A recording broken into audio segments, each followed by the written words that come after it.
Hello everybody, my name is Hamed Gholamrezai or Gholamreza. Welcome to this lesson. I'm from Guri Architecture Academy. In this short tutorial, we will discuss the quality part in VRay for Revit. First of all, quality only affects rendering production, which is usually our use of this section for final renderings.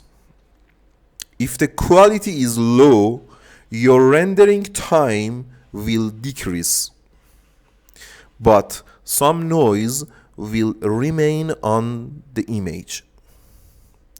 Whatever the quality, it will not make a difference in the realism of your rendering. Whether it is low option or high plus option, it will not make a difference. Only two things are affected: the rendering time and the amount of noise. As you can see in the rendering, there is a series of noises that will decrease until the end of the rendering.